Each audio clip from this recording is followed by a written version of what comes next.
იცით ეს ციტატები ეს ამაში მახეობის მოსაზრებები ყველაფერი გასაგებია მოხმარებოდი რაღაცები ამოვიწერე გავიგე. მაგრამ აი თქვენ გარკვეულ ფილოსოფოსის რა დავიტოვო, რა წავიღო ამ ისა გამოვაში, ამათი გავიგე. აი რეფლექსია მაინტერესებს, რომ უკვე თქვენ ასეთ შიზოფრენიაზე თუ ენასთან მიმართებაში, აი რაღაცა ამ კონტექსტში ძალიან მოკლე პიროვნებიანი შეიძლება საინტერესო იქნება. ჩვენ ამას პირობითად წავიდეთ ფაქტობრივად ვიზიარებთ, მაგრამ მე მოვიდი არ თქვენი მოსასმენად ვარ, თქვენი აღიარებათ როგორც ფილოსოფი. მადლობ შეკითხვისთვის. რა თქმა უნდა, რთული იქნება, იმიტომ რომ როგორც ვიტყვი ხომ ამ ისტორიის მორალი რა არის და რა არის აქ მნიშვნელოვანი, ეს ყოველთვის შეიძლება ადამიანს უთარებს კისერი წაით ეხოს, იმიტომ რომ როდესაც გჭირდება მარტივი მაქსიმა გითხრან, როგორ მოვიქცეთ, შეიძლება გამოგვიდეს ძალიან ცარიელი რაღაც, როგორც ვთქვათ, კანს გამოვიდა, რომ მოიქეცი ისე, რომ ეს კანონად იქცევს პოსტს ყველა დაღარჩენი ადამიანისთვის და რაც პრობლემურია ხომ. მე რო გითხრათ, ჩემი დამოკიდებულება ის იყო ის, რომ რა თქმა უნდა მაინტერესებდა დელეზმა რა თქვა, რომ ავიცი ეს არტოს ეს ენა შიზოფრენიის ენა და არის ორგანოს სხეული და მთელი ეს ამბები და არის ის სველი და არის ეს ნაწილი ობიექტი და ანუ ის აგებას ცდილობდა და მე მგონი ეს ისე გავარკვია და თქვენ პირადი გამოცდილებას რომ შემოვიტანო თავიდან უფრო მე უფრო ცხადად არ ვიცი ალბათ უფრო ნიჩიანელი და დელეზიანელი ვიყავ და მეცებში დღემდეც ვარ რაღაც გაგებით იმიტომ რომ ჯერ ამაც კრეატიულობის და საზღვრების არღვევის განსაკუთრებით ხელოვნებაში უბრალოდ როგორც როგოსანსკისთან ჩანს რაღაც მომენტში გადაფარული ეს შემზარავება რაც არის შიზოფრენია რომელიც დელეზის ცდილობდა დაიკავშირებინა იმასთან რომ ეს ავტო იყო გენიალური მან რაღაცა შიზოფრენიული პროცესი შემეტა რომელიც კიდე რაღაცა სხვა თავადობს ამ დეპრესიის მიღმა ხო მაგრამ აქ არის მთელი შიზოფრენია კი არ არის გენიალურობა არის ის რომ აქედან გამოსვლას და და იმიტომ რომ ეს ფსიქოზი რაც არის ჩამოშლა ეს არის დადუმება გაჩუმება არის ფაქტური სიკვდილია სიცოცხლეში და რაღაც გვამივით თუ ბოსნეულივით ზიხარდა და ანუ ამაში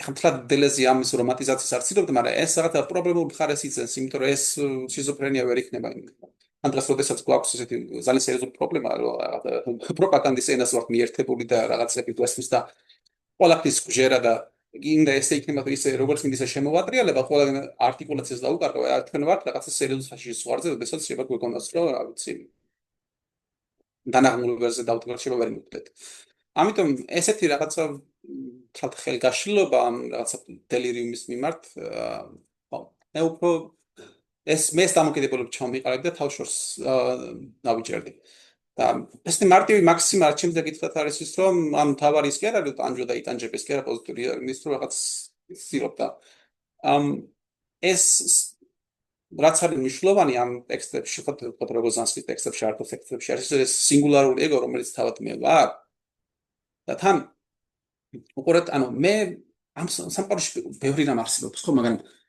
რატომ უნდა მივაქციო ყურადღება ხო უამრავი რაღაცა უამრავი ენერგიის მოითხოვს მე მჭირდება რაღაცნაირი დაფუძნება ხო რაღაცნაირი ღიაობა რაღაცა გაქანდეს და გამოქანდეს და შესაბამისად შეიძლება მე მიღირდეს ეს მთელი ცხოვრება იმისად რომ მე ვიყო მე და რაღაცის მიღება ვცადო და ცხოვრება რა თქმა უნდა მე ანუ შეზღუდული ადამიანი ვარ ბევრი რაღაცა მებრძვის თუ ბევრი რაღაცა მიქმნის პრობლემას მაგრამ თავად საინტერესო იმის გარკვევა მე ვინ ვარ და როგორც ერთ ბუდისტური გამოთქმა ამბობს, როცა ეკითხებიან ახსაზრდელს სტუდენტს, რომ რა იყო შენი სახე, სანამ შენი მშობლები დაიბადებოდნენ, ესეთი შეკითხვასავით არის, იმიტომ რომ უკეთ რო გითხრან, არსებობს რა თქმა უნდა შიზოფრენიის ჭეშმარიტება არსებობს.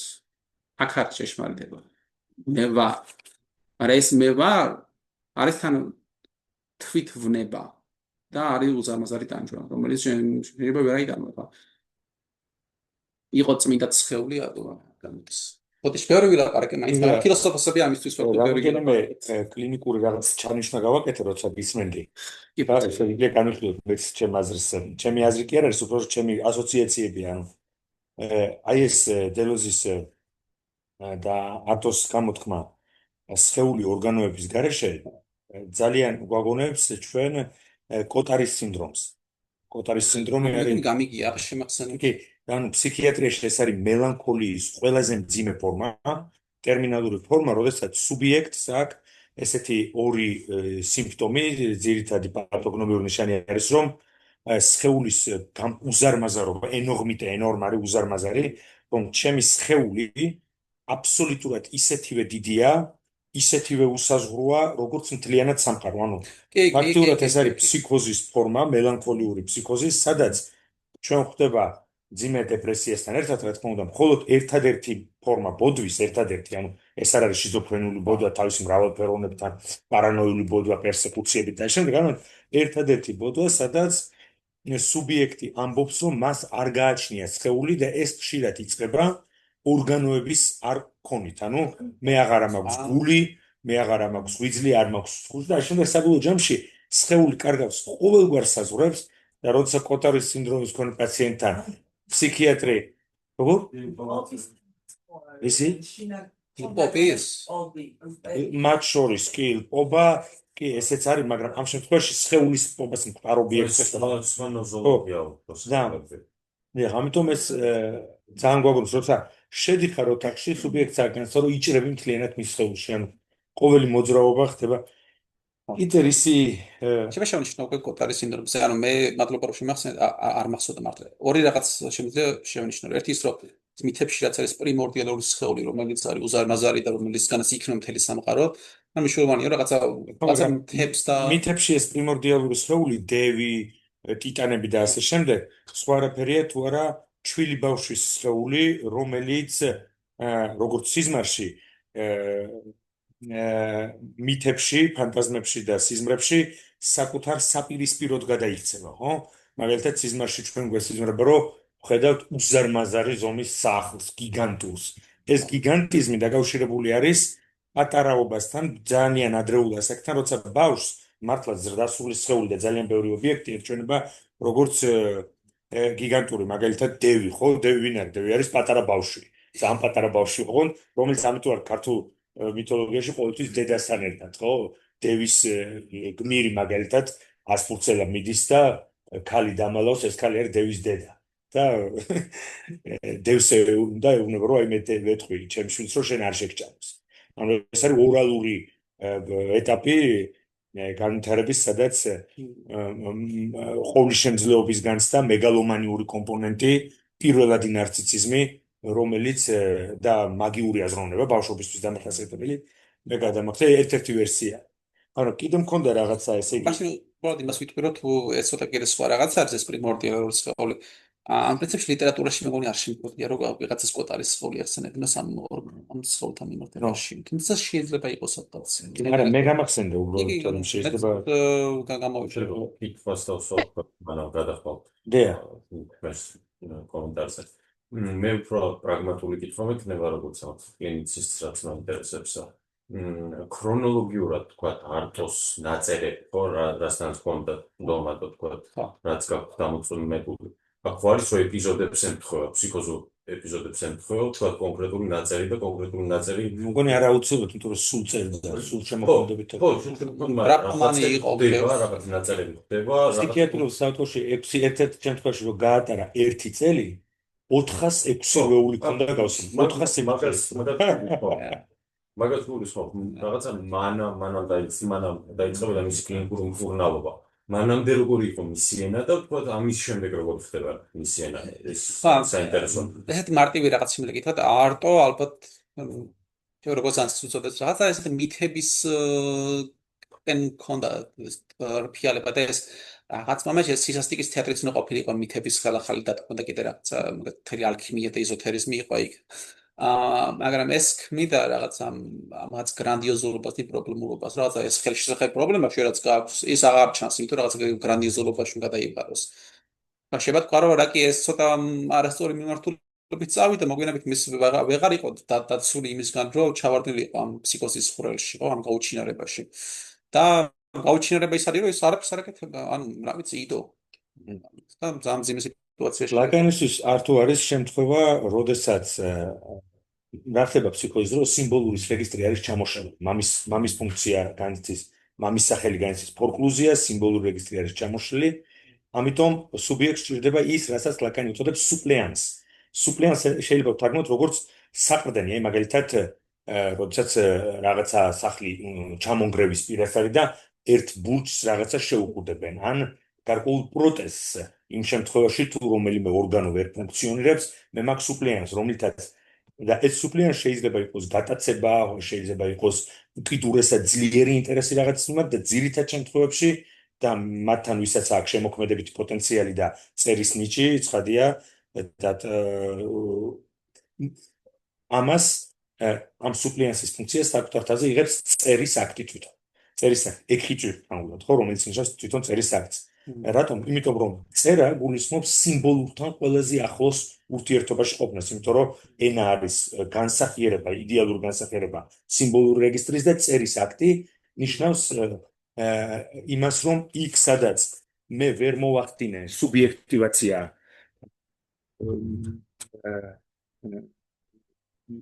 ვერ მოვახდინე სუბიექტივაცია და სიმბოლიზაცია ჩემი პირველადი ურთიერთობების, სხვაგვარად ლაკანიანურად რო ვთქვა, რეალური რეგისტრის. ამიტომ მე როგორც ფსიქოტიკი ართოს შემთხვევაში განწირული ვარ, რომ გამუდმებით წევ. მაგალითად ავიღოთ ნევროტული სუბიექტი, რომელიც თავის შინაგან ობიექტთან რომანტიკულად ურთიერთობს. სიყვარულის თუ სხვა და არის ამ ფუფუნებაში რა.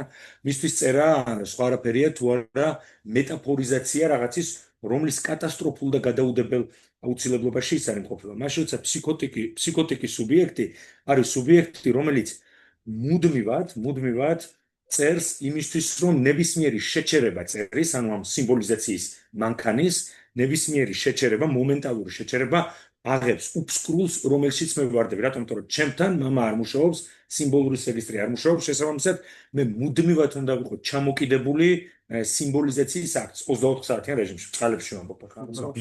ხო, ანუ ნებისმიერ შემთხვევაში მე თუ გავჩერდი და გავაჩერე წერა, ასეთ შემთხვევაში მე მემუქრება აბსოლუტური დისოციაცია. ამიტომ ლაკანისთვის ართოს შემთხვევა არის შემთხვევა, როდესაც ის ცდილობს შეიმუშაოს სუპლიანს, ანუ შეიმუშაოს ის სემპტომ, ლაკანი ამბობს, სიმპტომი, ფროიდი რას ამბობს, სიმპტომი რა არის ნევროტიკთან?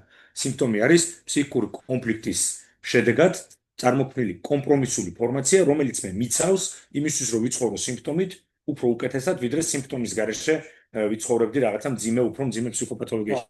ლაკანი ამის პერიფრაზირებას ახდენს და ამბობს სენტომ. სენტ წმინდას ნიშნავს ომ ადამიანს, ანუ ფსიქოტიკთან სიმპტომის ნაცვლად არის სენტომ, სენტომატური ასე ვთქვათ, კომპენსაცია სიმბოლური რეგისტრის და მამის ფუნქციის კატასტროფული მარცხის. ამიტომ არის რომ ფსიქოტიკი მუდმივად წერს და ნაკლებია მეტაფორიზაცია, მაგრამ სადაც ერთი აღნიშნული მეორეზე არის დალაგებული, დაწყობილი ერთი მეორეზე, ხო? ეს ძალიან ესეთი ლაკანისთვის ხო არტო არის შემთხვევა მარცხის, რომ საბოლოო ჯამში ის ღრმა ფსიქოში ვარდება განსხვავებით ჯოისისგან. ის მოგესალმებით ჯოის უძღვნის სემინარს, სადაც ჯოისმა შეძლო წერით შეექმნა უკიდურესად ესე იგი ღირებული ლიტერატურული ძეგლები და ამავე დროს ფაქტიურად ჩაენაცვლებინა მამის ფუნქცია წერის აქტით მეტნაკლებად სრულფასოვნად განსხვავებით არტოსგან, რომლის შემთხვევაშიც საბოლოოდ სიმბოლიზაცია განიცდის მარცხს და ეს სიტყვები მას თავზე ეცემა როგორც ქვები. ის ამ სიტყვების გროვაშია მოყოლინი, თუ შეიძლება ასე ითქვას.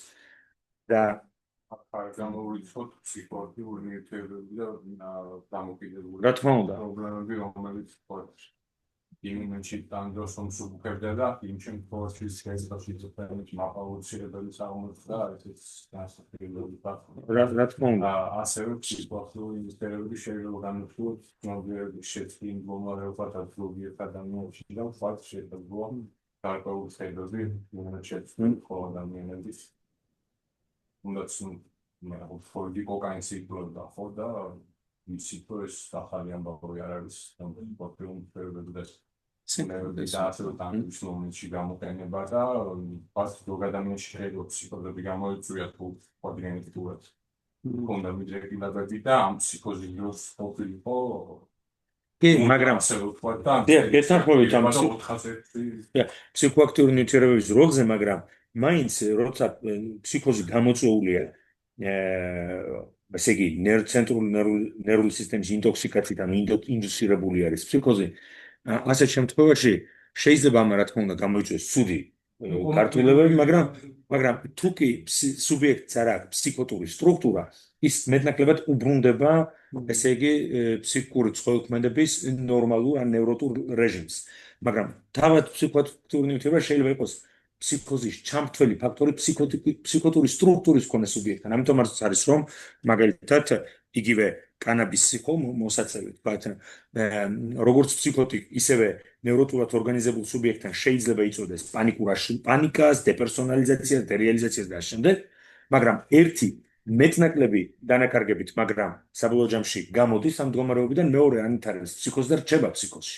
რატომ? იმიტომ რომ თუ ჩვენ ამ ადამიანების ესე იგი ანამნეზს ძალიან და ისტორიას და ფსიქობიოგრაფიას დაწვრილებით შევისწავლეთ, ჩვენ ნახოთ რომ ფსიქოაქტიური ნივთიერების მოხმარებამდეც გარკვეული ფსიქოტური ნიშნები განსაკუთრებით მოზარდობის პერიოდში იყო უკვე წარმოდგენილი მათთან და ამიტომ საბოლოო ჯამში, რა თქმა უნდა, ყველაფერს, თუმცა რადგანაც არ პანიკას, მაგალითად ძლიერ შფოთვას ანვითარებს ნევროტიკი, როცა გამოდის აქედან, გამოდის პანიკური აშლილობები და შფოთვითი აშლილობები საბოლოო ჯამში, რომელიც შეიძლება დეპრესიითაც დაგვირგვინდეს.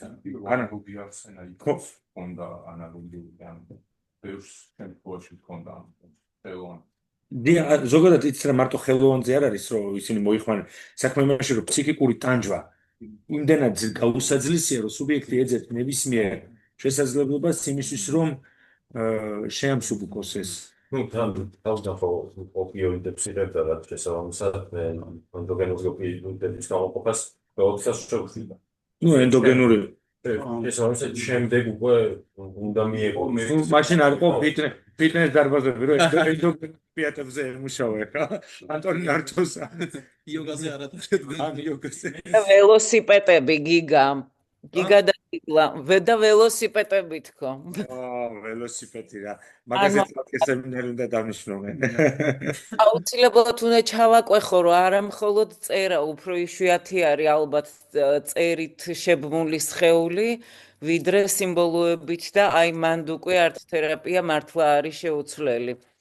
და ასევე ძალიან საინტერესო არის ძერწვის პროცესი განსაკუთრებით, ფსიქოლოგიური თვალსაზრისიდან თუ წავალთ ისევ ამ დეფეკაციის პროცესში და იმაში თქვენთვის შეიძლება ეს ძალიან საინტერესო ხედვის კუთხე იყოს, თუმცა ფენომენოლოგიურად კიდე სხვანაირად უყურებთ აი ამ დასახლებას, ასე ვთქვათ, რასაც პაციენტი სწორედ მაგ გამოშიგნულობაში კვალსტოვებს და ნელ-ნელა იძენს სხეულს.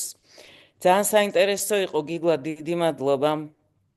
იცი რა ნათია, შენ კომენტარზე როცა წერას ეხება საქმე, სუბიექტი ცდილობს რას, რომ ჩამოშლილი სიმბოლური სისტემა და ლინგვისტური ენობრივი სისტემის რეკონსტრუქცია მოახდინოს, რომ ბოდვისგან თავი დაიცვას. ანუ სიმბოლოებითაც გიგა, სიმბოლოებითაც სხვა რამეს ვამბობ. და როდესაც შენ ლაპარაკობ არტ-თერაპიაზე და განსაკუთრებით ძერწვაზე, ამ შემთხვევაში საქმე ეხება სხეულის არაცნობიერი ხატის ხელახალი რეკონსტრუქციის ცდილობას. და აი წერის დროს, რა თქმა უნდა, ერთი მეორეს გადაკვეთს, წერის დროს საქმე ეხება მთლიანად ენის სუბიექტივაციის ცდილობას. ანუ რომ ეს ენა არ გადაიქცეს სმენით ჰალუცინაციად ან ბოდვად, მაგრამ ფსიქოზის დროს მოითხრა დავასრულებ. ფსიქოზის დროს ეხლა დავასრულებ 30 ეხლა მეც მზათა ვარ. აბსოლუტურად მოიცა. ფსიქოზის დროს ჩვენ გვაქვს ჩამოშლა არამხოლოდ სიმბოლური სისტემის, რომელიც იწვევს ბოდვას და სმენით ჰალუცინაციებს და მხედველობით ჰალუცინაციებს, არამედ სხეულის დისოციაცია. ანუ ერთის მხრივ ფსიქოტიკი იძულებულია მოახდინოს დისოცირებული, ჩამოშლილი სხეულის ხატის და მეორეს მხრივ მოახდინოს რეკონსტრუქცია თვითონ სიმბოლური სტრუქტურის, რომელშიც ადამიანი ადამიანობს როგორც მოლაპარაკე არსება. ამიტომ ძერწვა ძალიან მნიშვნელოვანია სწორედ სხეულის, იმიტომ რომ მე გამოვძერწო ჩემი სხეული რაღაცნაირად, ესე იგი გადავაკერო ერთი მეორეს იმის რომ ფრანკენშტეინულად, მაგრამ მაინც მქონდეს მეტნაკლებად ინტეგრირებული სხეული, ხო? ამიტომ ჟიზელა პანკოვი იყო ესეთი ფსიქიატრი და ფსიქოანალიტიკოსი, რომელიც იყენებ პირველმა შემოიტანა, საერთოდ პირველი იყო, რომელმაც ფსიქოტიკებთან გამოიყენა ეს რა ქვია, თიხა და პლატფორმა. დელეს მოწონს პანკოვის. თქვენ ათია და მე დაგი კომენტარი. გიგა, ერთი მას ჩავაკვეხებ, მხოლოდ ეხა არ მინდა რომ დიდი დრო წავიღოთ ამ პუბლიკის გრძელი საღამო გამოვიდა, ასე ვთქვათ, თუმცა დატვირთული. მაგრამ მხოლოდ სხეულებრივი ხატის აღდგენა არ არის ეს, იმიტომ რომ აი აქ შენ თუ გახსოვს ფროიდის ძალიან საინტერესო ნაწარმოები უცნაური ხელოვნების შესახებ. ეგ ხო აქ ესთეტიკაზე არ აქვს ეგ ნამუშევარი, სწორედ არის ორეული, რომელიც თავიდან უნდა ყოფილიყო გარანტია ჩვენი უკვდავებისა, ორეული როგორც სული, ორეული, უცებ ეს ორეული პირიქით ხდება სიკვდილის მაცნე. და აი ეს სწორედ ფსიქოზური პაციენტების მიერ შექმნილი სხეულებრივი სამგანზომილებიანი ფიგურა ძალიან ხშირად შეიძლება იყოს საფრთხის მომტანი. ეს ძალიან საინტერესო რამ არის, ეს აღარ არის მხოლოდ სხეულის აგება, არამედ აქ ფენომენოლოგიური თვალსაზრისით უმთავრესი არის სწორედ დისტანცირება, სადაც ვიღებთ აი ამ ეფექტს, რაზეც არის საერთოდ ლაპარაკი, ხო? რომ დისტანცირება თუ მოხერხდა, რომ ეს მე აღარ მაშინებს, აღარ მდევნის, აღარ მიყურებს და ეს არ არის ის, ვისაც ჩემთვის მოაქვს საფრთხე, აქ უკვე ძალიან დიდ ნახტომს ვაკეთებთ. არა, რა თქმა უნდა, არა, ართ-თერაპიის გამოყენების უსაზღროა, განსაკუთრებით მოსაზღვრე და მოსაზღვრე პაციენტებთან და ფსიქოზის დროს წარმოუდგენლად დიდი, რა თქმა უნდა. არა, უბრალოდ მე აი აქ სხეულთან გავავლე პარალელი წერის კონტექსტში, იმიტომ რომ შენ უკაცრავად გაწყვეტინებ, აი სწორედ არტო და თეატრი და ზოგადად აი ეს სიმბოლიკა თუ დაგაინტერესებს, ძალიან ისედაც ძალიან მომენატრეთ მინდა თქვენი ნახვა, მაგრამ ჩვენ გავაკეთეთ ეხა მარიონეტების თეატრი. თოჯინა თავისთავად უკვე არის არქეტიპი. ამიტომ ყველანაირი ხედვის კუთხისთვის აქ არის უამრავი მასალა, აი რომელიც როცა დაღლილი არ იქნები, მე შემიძლია. იგი ძალიან საინტერესოა, ჩვენ შეგვიძლია რომ დავგეგმოთ რაღაცა საერთო ზუსტად ლინგ მუზეუმში და შენს სივრცეში რაღაცა გავაკეთოთ. აი ეს ძალიან საინტერესო არის მართლაც, სწორედ ეს თეატრის, დრამის ელემენტი როგორ შემოდის, იმიტომ რომ ზოგადად ფსიქოტიკებისთვის დრამა არ არის რეკომენდირებული გაიდლაინების მიხედვით, იმიტომ რომ აძლიერებს დეპერსონალიზაციას, მაგრამ ამ შემთხვევაში ესე იგი როგორი დაცული ბარიერებით მივიწევთ წინ, მართლა ძალიან ბევრი რამის დანახვა შეიძლება. კარგი საკვლევი სცენაა, ასე ვთქვათ. აღარ შეგაწყენთ ეხა მე თავს სხვებსაც მივცე უფლება, კაი ბევრი დამსწრე ყავს. ჩავჩუმდი. მადლობა ნათია. მადლობა და შემგეხმიანებინე აუცილებლად. მადლობა და ხო. რამდენიმე მეკონი აწეული ხელია და გვაქვს. ნატო თქვენ გქონდათ კითხვა რა? არა, მე უფრო კომენტირება მინდოდა, იმიტომ რომ ასოციაციურად გამიჩნდა წინას შეხვედრასთან დაკავშირებით, რაც თქვენს ახსენეთ მელანქოლია, უკვე მელანქოლია, როდესაც არის პათოლოგიური, ანუ ფსიქოტური და მაშინ იქ იყო საუბარი, რომ მელანქოლიკიც ამ დროს განიცდის, როგორც მისი ფრაზა იყო, რომ მე არ ვარ. ანუ აქვს ობიექტური აღქმის უნარი, რომ ის ზოგადად არსებობს, მაგრამ ის ამბობს ენაში, რომ მე არავინ, უბრალოდ მე არაფერი ვარ. და ასევე დიახ, მე არაფერს არ წარმოუადგენ ქართულად. დიახ, არაფერს არ წარმოუადგენ და აქაც იყო მაგალითად ის, რომ ობიექტი, რომელიც დაიკარგა, იმდენად გადიდდა, რომ პიროვნება, ნარცისული პიროვნება, უბრალოდ ეს ნარცისული წარმონაქმნი გადიდდა და მისი მეს გადაყლაპვა ეგრეთ წოდებული მოახდინა. თუმცა ეს არ იყო იმდენად დამძიმებული სიტუაცია, როგორც აქ მოხსენებაში იყო ნახსენები, როგორც ფსიქოტური, უკვე ნოზოლოგიურად ფსიქოტური და შიზოფრენიის მქონე პაციენტებში არის, თუმცა რატომღაც ასოციაციურად გამიჩნდა ეს კავშირი მელანქოლიასთან დაკავშირებით და ასევე თქვენ ბატონო გახსენეთ, რომ არ არსებობს ჩამოყალიბებული ფსიქოტურები, მაგალითად ფსიქოტური რეგისტრი ოპიოიდებთან, რომ თუ არ არსებობს, მანამდე უკვე გამოვლენა. როგორც მელანქოლიასთან იყო, მელანქოლიურ მდგომარეობაში არ არსებობს უკვე ჩამოყალიბებული მელანქოლია, თუ ეს მანამდე არ იყო გამოვლენილი. მადლობა ნატო, თქვენ კომენტარს ხართ? ამ მელანქოლიასთან დაკავშირებით არ მაქვს კომენტარი, იმიტომ რომ არ ვიცნობ ამ თემას, ესე კარგად უბრალოდ წინარე დისკუსიებს მინდა მოკლედ შევეხო. მადლობა. კი, ბოდიში როგორ გიპასუხეთ ასა. საინტერესოა. რაც შეეხება ეს თქვენაც ახსენეთ რომ მუდამ წეროს ფსიქოტიკმა პრინციპში არტოსთანაც იყო ეს მომენტი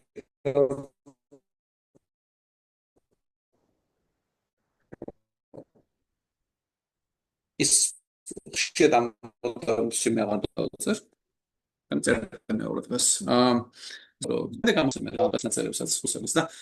მაგრამ ის რაღაცა სხვა ტიპი იყო თან ცოტა უცნაური მაგრამ უბრალოდ ესეთი სიცოცხლის ბოლოს ესეთი მაგალითი ქონდა რომ რაღაცა გაახსნა საუბარში რომ თან თავის ფილოსოფიის შედარება რომ ბაშოკაშა ჩუქეს დანა რომელიც იმენ ლესა რო გაილია დასამე ტრაგიკული ის არის ხო რომ თან თქოს მუდამ რაღაც ხმაულა მაგრამ ჯერ კიდე რაღაცა სხვა იყო რაღაც ეს მუდამ ეს ჰორიზონტის გაფართოება და მომგონდა ეს ფენომენოლოგია როგორც ეს პროექტი ჩაიშალა და მე მოგვიანებით უკვე ვით წამოვიდნენ ფენომენოლოგიის ხუსების მოსწავლეები მათმა სულ მიმართულებით წაიღეს რა და ეს წერის მომენტზე მინდოდა მეთქვა რა შეეხება ლაკანს რომელიც არტოს მიიჩნევდა მარცხა და რა თქმა უნდა არის ეს მარცხი და ის რაღაცა საშინელ შავხრელში ჩავარდნა თუმცა ესეც არის თქო როგორცანსკის აზრი რომ ამ რაღაცა მარცხის წარმოქმნელი შეუმბრუნება არის რა თქო ეს ჯოისი პროცნობილი მაგალითია თან იმის ფონზე რომ მისი ქალიშვილი იყო მეგონი ფსიქოტიკურ ლუსია იუნგი აანალიზებდა და თქვა რომ ესეთი მეტაფორა ქონდა იუნგს რომ თუ ჯოისი იყო მინთავს უყალღებში და ამოდის რომ ის იძირება ის გოგო რა და როგორცანსკის მნიშვნელოვანი იყო ეს არტო იმიტომ რომ გვაჩვენეს რომ ეს რაღაცა მე რომელთან შეიძლება არა ჩაწერილი სიმბოლურად მეც შეიძლება არაფერს არნიშნავს თან შეიძლება მაინც საკუთარ თავი კვლავ უბოძოს მithunებაში რაღაც ესეთ როგორც პოეტურ სიფრთხე შექმნას სახეხატები განამაგოს და ასე მნიშვნელოვანი იყო რომ ეს რაღაცა ეგიციტი რომ ეს დღეს რაც გვაქვს ხო ვინც უსმენთ რაღაც კოგნიტურ მეცნიერებებს იმას რომ ეს ეგო ილუზია self ილუზია შემდეგ რაღაც შენი თქმის მოჩვენება ხარ მარიონეტი ხარ რატო ხარ მარიონეტი შეიძლება რაღაც უკეთეს ურთიერთობაში ხარ ხო მაგრამ ეს სხვადასხვა მნიშვნელოვანი ესეთი კულტურის სიმპტომია რომ ჩვენ აღარ ვართ სუბსტანციურები ჩვენ ვართ რაღაც შეთითხნილები და მაგრამ პრობლემა ის არა თუ ჩვენ გვგონება რომ შეთითხნილები ვართ მე მივიღებთ იმას რაც მართლა ის არის რომ თუ გონია რომ რაღაც პოტენციალი ვინა მომსმაგას შეთითხნილები ვართ ეს არის რაღაცა თქვა ესეთი ანგლო-საქსონში რომ ამერიკული ასპრობლემების რაღაცა ნეირომეცნიერების თორსა აკვირდება და ეს რაღაცა ტვინში ეს თავს მოგახვია ეს სტერეოტიპებია ეს შენი კულტურა და ეგ კიდე სხვა და არის კიდე ეს selfie რაც არის რომ ესო თვითობა არის ეს არის ილუზია ან გასაგებია მასაჟი თქვა რომ ეს ილუზია და ბუდისტურადაც მივუდგე ხო რაღაცა დასავლელი ამერიკელი ხარ და ბუდისტური ისინი აიარე და უბრალოდ ჩათვალა რომ აღმოსავლეთის სისტემების გავლენით ხო სან აღმოსავლეთ მაია ეს ილუზია თავი მაიას უნდა დააღწიო თავი ხო შეიძლება ეს რომ მაიებთან ეს წერთმეხება განიერი სახელი მაია ილუზიას ქვია რომელიც გადაფარებული მოქვს და ვერ ხედავ ვერაფერს წერთან კვირვებლის როლი აი თვითონ საკუთარ თავში დავშო წერის დროს აკვირდება თავის თავს ნუ ფსიქოტიკს აკვირდება სხვა ეს სხვა სულ წარმოდგენილია ეს ცნება არ არსებობს როგორ ეს ცნება არ არსებობს რას გულისხმობ თქვენ და ჩვენ გვასწავლეს ფსიქოლოგიაში რომ კვლევის ერთ-ერთი მეთოდი ფსიქოლოგიაში არის თვით დაკვირვება არის მე რა ხო ეს რას ნიშნავს რომ კონცენტრაციისთვის იღებ რომელიმე აზრს ან რომელიმე ანცხვირის წინას და ამას აკვირდებიან რაღაც აზრს აკვირდები და მე იმისგან თავისუფლებ როგორც კი ცნობიერების ველში მოექცევა ან საკუთარ შფოთვას აკვირდები და როგორც კი ის დაკვირვების ობიექტი ხდება ნაკლებია შფოთვა და აუტოტრენინგებია იოგიდან მოდის ამის რაღაც პრინციპი რა პრინციპში ყველაფერი აზრი მისაღებია მაგრამ სპორტმა შეგვიძლია მოგდის აზრი რომ არა ყველა აზრი მისაღები არ არის ხა ანუ მაგათ იმის მომენტოდა ძალიან მოკდეს ლოგოზანსკის ეს ნაშრომი რომელიც ეხება ეგოს მკვლელობას ცოტათი მეტაფორული სიტყვა არის მნიშვნელოვანია ჩვენ დროის გონია რომ არ მარტო მოიშალა ის ბევრი ადამიანური კავშირები communities რაც ჰქონდა ხო ყველანი განვიცით ამ ტერიტორიალიზაციას და გაუცხოებას არამედ თვითონ ის რომ შეკითხვა ვინ ვართ ჩვენ შეიძლება საკუთარი ლიმიტი ამოვწურეთ და მორჩა და აქ იყო ეს დენისთან თვითარა თქვენ გიგლა რომ რა. თხევადობა სხეულის. ხევადობა კი. აი ძვლებზე და იმაზე რო ვილაპარაკეთ ჩვენ. ხევადობა. ძვისინზე და არის ესეთი შფოთვა, რომელიც დონალდ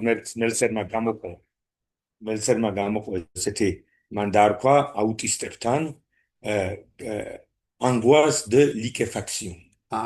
ეს არის წყლათქცევის, გათხიერების შფოთვა. ამიტომაც არის რომ აუტისტ ბავშვებთან ჩვენ მაგალითად თუ უცბად მოუშვებთ წყალს მოდის თხილით ის გაიქცევთ დახურავს სასწრაფოდ, ხო? ან თუ რაღაცა მაგალითად თუ თქვენ აუტისტ ბავშვთან ბევრი სათამაშოები მიგაქვთ კალათ და უცბად ღმერთონებზე დაეყარა მას ან გაუწყდა რაღაცა და ნაწილება დაიშალა ამაზე ფსიქოტიკებთანაც ბავშვებთან ამაზე არის კატასტროფული პანიკა და განსაკუთრებით თუ კი სითხე იღვრება ან რაღაცა მაგალითად სახლში არა ეს იწვევს აბსოლუტურ შფოთვას რატომ იმიტომ რომ იმდენად არ არის კონსტრუირებული სხეულის ხატი სხეული სწორედ და არა ორგანიზმი ხო იმდენად არ არის სიმბოლიზირებული და ენით აღნიშნული ენით რომელიც სახელით და გვარით აფუძნებს სხეულს ხო მე ვარ გიგლა მე ვარ გიგა მამინაშვილი და შემდეგ ეს არის ის აღნიშნული რომელიც იჭერს ჩემს სხეულს სოციალურ სხეულს კულტურულ სხეულს და ფსიქიკურ სხეულს და ისეთი ჩამოშლა ხდება ესე იგი ფსიქოზის დროს აუტიზმის დროს რომ ამას უწოდებენ კიდეს ლიკეფაქციონ ანუ გათხიერების წყლათქცევის შფოთვას და დაღურის შფოთვას რომ შეიძლება გაქრეს საერთოდ ნუ გაქრობის შფოთვაც ქვია სხვანაირად და მაგრამ რატო ქვია ეს ლიკეფაქცია საიდან მოწეს სითხის საკითხი სითხეთქცევის უფრო სწორად იქიდან რომ სითხესთან დამოკიდებულება აუტისტ ბავშვებს და ფსიქოტიკ ბავშვებს აქვს განსაკუთრებით ესეთი შფოთვით სავსე ისინი ისწრაფვიან სიმყარის და სტატიკურობისკენ მაშინ როცა სითხე არის რაღაც რომელიც მუდმივად დინამიურია და რახან ფსიქოტიკი და აუტისტი ბავშვი ადეზიურად არის იდენტიფიცირებული ობიექტთან ანუ ობიექტის ფაქტურა ობიექტის ფიზიკური თვისებები აინტერესებს მას ამიტომ ნებისმიერი ჩამოშლა ობიექტის ამ სიტყვის წმინდა ფიზიკური გაგებით იმის იწვევს მასში აბსოლუტურად აი ამ წყლათქცევის შფოთვას და ეს საინტერესო იყო რაც შეიძლება ტელეზე ამოდო რომ მე ამას შიზოფრენიო ფსიქოტიკი იყენებს პრინციპს რომ ყველაფერი მოდ მას სუპერივად აქცევს ხო მაგრამ მე მგონი ის იყენებს ამას როგორც მეტაფორას ხადია რა არა იმიტომ რომ მე ვფიქრობ რომ ართოს ენაც და შიზოფრენიული ენა არის ჯერ საქმე ეხება ჩამოშლას და მერე რეკონსტრუქციის მცდელობას რომ შექმნას ახალი ენა ოღონდ ეს ახალი ენა ვერასდროს ვერ იქნება ენა რომელიც იქნება გაცვლის ენა რომელთაც მე დაველაპარაკები სხვას რომელთაც მე მიმართავ სხვას არამედ ეს იქნება ენა რომელიც ჩამოშლილი სიმბოლური სისტემის რეკონსტრუირების შედეგად იქნება მიღებული როგორც რაღაც რაც მე მიჭერს რაც მეჩერს იმიტომ რომ ვიყოს სულ მოლაპარაკე სუბიექტი. ხო ეს ცეღან ამაზე დამოვიწყე რომ ჩვენ ვიცით რომ ლაგანი გამყავს სამ რეგისტრს რეალური წარმოსახვისი და სიმბოლური და ფსიქოზის დროს რეალური რეგისტრი არის უკიდურესად წარმოუდგენელი ანუ რეალური რეგისტრი რეალური სხეული ორგანიზმი ორგანოები ძალადობრივად იჭრება ჩემს ფსიქიკურ ცხოვრებაში მაშინ როდესაც ნევროტიკთან ფროიდი ლაპარაკობს ორგანოების სიჩუმეზე ჩვენ არ ვიცით სად არის კუჭი სად არის ღვიძლი ისინი არ ლაპარაკობენ ორგანოების განდევნას ეძახის ამას ფროიდი ორგანულ განდევნას ორგანოების განდევნას ორგანოები ჩუმად არის ნუ საკმარისია ჩვენ დაგვემართოს რაღაცა მით უმეტეს ცუდი დაავადებები როდესაც ორგანო იჭრება წმინდა ფსიქიკურ სხეულში და ანგრევს ფსიქიკურ სხეულს მაგალითად თანამედროვე მედიცინაც არ ინდობს ფსიქიკურ სხეულს MRT კვლევებით რადიოლოგიით რომელიც მუდმივად აშუქებს რეალურ სხეულს ხო და ამიტომ რადგან რეალურთან ესეთი ახლო კავშირია ფსიქოტიკს და რადგან მისი სხეული არ არის და უფრო არის ხორცი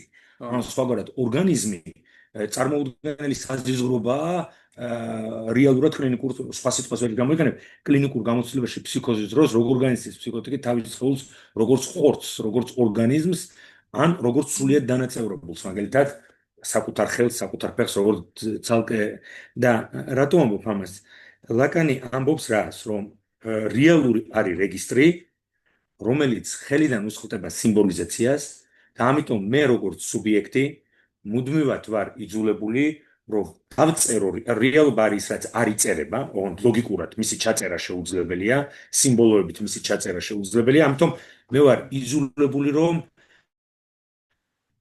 ესე იგი ქრონიკულად წერო რეალობა.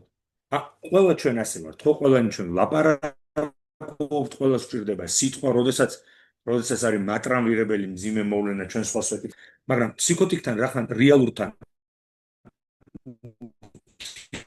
რეალურ რეგისტრთან ურთიერთობა არ არის წარმოსახვითი, ანუ ფანტაზმით ამორტიზირებული და ფსიქოტიკი ცხოვრობს რეალობაში. პოლოგანასონი ამბობს, ფსიქოტიკი არის რეალური რეგისტრის, ესე იგი, ის არის დატყვევებული გარედან. ციხეშია გარეთას ციხეშია, იმიტომ რომ არ გააჩნია შინაგანი სამყარო თუ გნებავთ, ხო? მისთვის გარეთა და შინაგანი და გარეგანი ხშირად შინაგანსა და გარეგანს შორის ზღვარი წაშლია, როგორც მაგალითად სიზმარსა და ჰალუცინაციას ან რეალურ აღქმებს შორის. და ამიტომაც არის რომ le réel ne cesse pas de s'écrire. რეალობა არ წვეტს იწერებოდეს, იმიტომ რომ მისი ჩაწერა საბოლოო ჯამში არის შეუძლებელი. ანუ ამ ლაკანიანური დავინახავთ, ართო ისედაც მარცხისთვის უნდა ყოფილიყო განწირული, იმიტომ რომ საბოლოო ჯამში რეალური თავის თავს ავლენს იმით, რასაც ლაკანი უწოდებს აბსოლუტურ მეტრს, ანუ სიკვდილი, ხო, სიკვდილი არის რახეთ, რაც უნდა წეროს საბოლოო ჯამში მოდის მომენტი, როცა სიმბოლური კლიანად ჩანაცვლებულია რეალურით, ანუ სიკვდილით. Otan ესეც მეგონი ეხმიანება იმას, რომ სპინოზასეული შთაგონება თელესთან რაც არის სხეული და შეუძლია სხეულს ესეც ნიშნავს წმინდა და რეალური რაც არის სხეული, ხო? რაც რეპრეზენტაციებს არ ექვემდებარება. რა თქმა უნდა, საშიშია სხეულად ყოფნა და რა კი ხორცს შეეხეთ ან ხორცის გამოცდილებას ფსიქოტიკთან. მეგონი და გაინტერესებთ ყველას ფრენსის ბეიკონის ნახატები, სადაც ეს არის გადყავება და სხვა თელეს აქვს უზარმაზარი ლექციები ამ ფრენსის ბეიკონზე და სისასტიკეზე და ის რომ ეს ხორცი ის განცდილი ხორცი კი აღარ არის რაღაცა სხვა მატერია არის ონტოლოგიური და ისედაც რომ უბრალოდ რომ შეხედოთ ერთად ფრენსის ბეიკონის იხდით რომ რაღაცა მძიმედ იყო მაგრამ ეს არის ფსიქოტური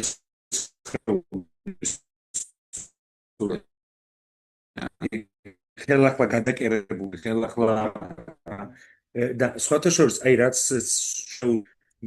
იპოქონდრია, რომელიც ეს ეშინია, რომ ავად არ გახდეს ან რაღაცა ხშირად ანალიზე და თვითონ რომ ეს არის იპოქონდრიკი, იპოქონდრიული შფოთვა ეს არის.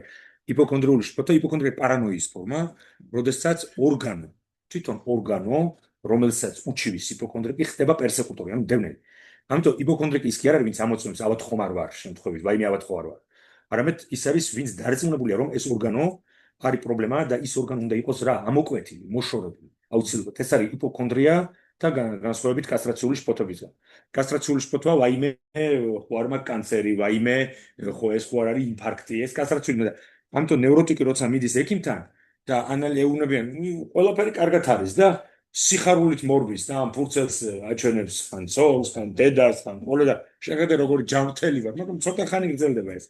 იმიტომ რომ კასტრაციული შფოთვები დროებით ჩაცხრა, მაგრამ როცა იპოქონდრიკს აძლევენ ფურცელს, მაგალითად MRT-ს დასხმას და ეუბნებიან რომ თქვენ არაფერი არ გაქვთ, ის რას აკეთებს? ის ამბობს რომ ეს ექიმი არის სულელი, ეს აპარატი არ ვარ მიდის სხვა ექიმთან. რატო? იმიტომ რომ ნაცვლად ნევროტული ეჭვისა რომ მე ხომ არ მაქვს რამე ის აბსოლუტურად დარწმუნებულია და ეს ორგანო იპოქონდრიკის ორგანო არ არის ნევროტიკის ორგანო. ნევროტიკის ორგანო არის ფალოსი.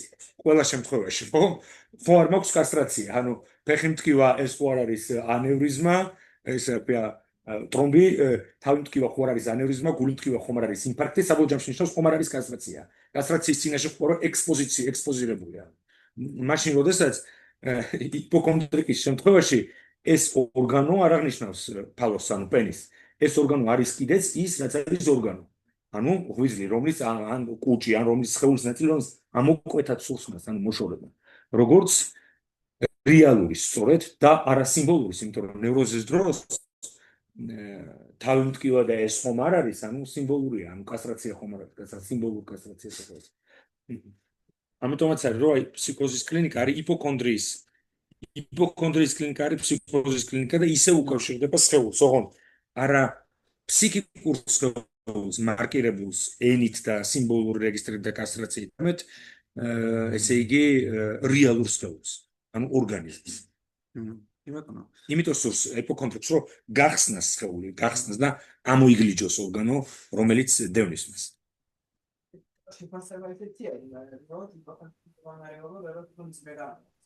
არა, მძიმეც გამოდის, მაგრამ არა მხოლოდ მძიმე, სტრუქტურულად და თვისობრივად სრულიად განსხვავებული მდგომარეობაა, ვიდრე ნევროტიკის შიშები საკუთარ ან ობსესიური ნევროტიკის შიშების სხვის ჯანმრთელობასთან დაკავშირებით. შეიძლება? კი ბატონო. მადლობა ძალიან დიდი საინტერესო მოხსენებისთვის. ლაკანი კი ამბობს, რომ წერამ როგორც საყრდენმა ვერ იმუშავა და გზა გაუხსნა შიზოფრენიას, მაგრამ საინტერესოა რომ არა წერა რა იქნებოდა. იქნებ უბრალოდ შეაფერხა ჩამოშლის პროცესი და პირიქით რაღაც მხრივ იმუშავა. მე ფასეფიკია. ანუ ლაკანი ამბობს მაგას, რომ წერამ ვერ შეძლო ამ პროცესის შეფერხება. არა, ისევს რომ ვიდრე, მაგრამ საბოლოოდ და არა მთელი ცხოვრება, რა თქმა უნდა, არა. კიდევ საინტერესოა ის, რომ ფროიდს აქვს ცნება სუბლიმაცია, რომელიც არის აბსოლუტურად გამოუსადეგარი ფსიქოზის შემთხვევაში. იმიტომ რომ როცა რატომ ამბობ სუბლიმაცია, იმიტომ რომ არტოზე რო ვლაპარაკობთ და თუნდაც ჯოისზე და სხვებზე, ამ შემთხვევაში ხელოვნება, შემოქმედებითი აქტივობა სუბიექტს ეხმარება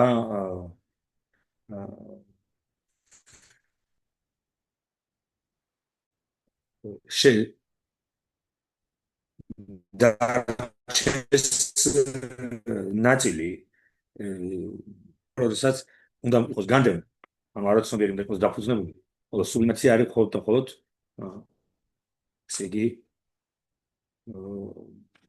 აირჩიო ხელოვნების ენა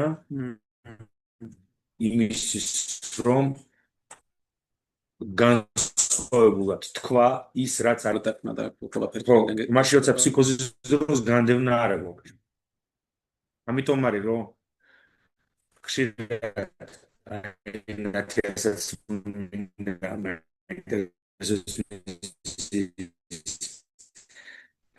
ხშირად თვლიან რომ ხელოვნება სხვა არის ართ თერაპია მაგალითად ფრანსუაზ დოლტო ძალიან საინტერესო პოზიცია ჰქონდა მას ძირითადად ის ნახატით მუშაობდა სოფი მორგენშტერნი იყო რომელმაც საერთოდ საფრანგეთში დაიწყო ბავშვებთან მუშაობა ნახატით და მერე უბრალოდ სოფი მორგენშტერნი კი და ფრანსუაზ დოლტო იყო სოფი მორგენშტერნის მოსწავლე ტუსოს კლინიკაში და დოლტო უკრძალავდა თავის მოსწავლეებს და სუპერვიზიაზე ყავდა ძალიან ბევრი ადამიანი, რომ ეთქვა ბავშვისთვის რა ლამაზი ხედახატე შენ, ვიმე როგორი ლამაზია, იმიტომ რომ ჩვენ ესთეტიკური ნაწილი ნაკლებად გვაინტერესებს ამის, ხო? ან როგორ შევაფასოთ როგორც სუბლიმატორული პროდუქტი.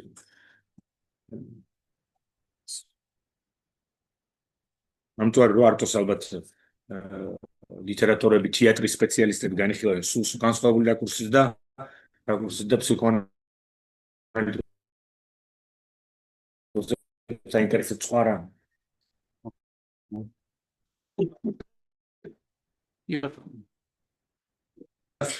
იგივე ის მაგათ ლიტერატურული დაშრომი არის ლორან ჟენის, რომელიც არის ნიშნების ტერორი. რაღაც ან იმას რო რაღაც როცა იყენებ, რაც იმაში მოსრულყვან რაღაც სახე მისცე, ამის წინაშე ზაფხულა, რომ შესაბამისად არტოსთან გვაქვსო, წერს ეს ავტორი, ეს უნდა მე გაქცევა, რომ ნებისმიერ სიმბოლოს, რასაც იყენებს, მე სულ გადახდის სხვა სიმბოლოზე. რაღაცნაირი უცნაური დენის პროცესი არის, რომ არაფერი არ არის საკმარისი. აი, არაფერი, რასაც მოიხედებს, ყოველთვის რაღაცა გადის. ხელიდან ხდება და თანაც მართლა ალბათ უდნება რა ხელში და ძალიან წერტილის პრობლემაა ამ დროს პუნქტუაციის. პუნქტუაცია სიმბოლო მაგალითად ფსიქოტური სუბიექტი რო ვლაპარაკობთ გამმულად და აგრამატიზმებითაც ცხადია ხშირად და მისი ენა შეიძლება დისცირებული იყოს, მაგრამ ამავე დროს ეს არის ენა, რომელიც წყალივით მოედინება და რომელიც არ ცნობს სასვენ ნიშნებს, პუნქტუაციას. ძალიან ხშირია. ეს ბოდვა რატომ? იმიტომ რომ პუნქტუაცია რა არის? სწორედ არის სიმბოლური მომენტი, წერტილი რა ნიშნავს? წერტილი ნიშნავს, რომ ჩემს ლოგორეას აჭერებს და გარდაქმნის ტექსტად, ხო, რომელიც შეიძლება მერე მე მგონი ალბათ მოგვისმენიან ასეთი ადამიანები. ქუჩაში ვიღაცა როგორც იღებს ხო, ქუჩი და ლაპარაკობს, გაბუნოთ ლაპარაკობს, მოგვისმენე. უშინაარსო თითქოს. რატო? უშინაარსო არ არის ალბათ, მაგრამ მაგალითად მანიის მეტყველება. აბსოლუტურად კი. რატო? იმიტომ რომ არ არსებობს განდევნა და არ არსებობს ფილტრი. ფილტრი, რომელიც ესე იგი, რას ნიშნავს, რომ საბოლოო ჯამში მე როცა ვლაპარაკობ, ძირითადი რამ რჩება უთქმელი. მაშინ როცა ირღვევა ეს ფილტრი, ანუ განდევნა. მეორე სიტყვა არის გადმოღვრილი ენა, რომელიც საბოლოო ჯამში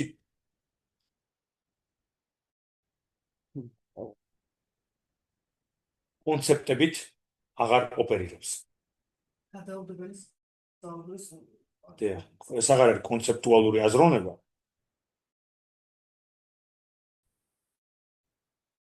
არამედ არის ესეთი, რასაც ფსიქოლოგიაში ხედავთ.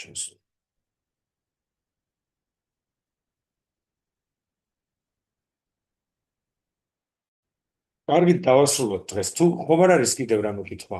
გიგლასთან ოღონდ. მე მაქვს ერთი შეკითხვა. ეს როცა დაბალტოში შემოდიხარ და სამკუთხედი რო უნდა აკრიფეს ოიდი ბალური სამკუთხედი. სულად, ბერჯერ უნდა დააჭირო. და სიმბოლური ნიშნია.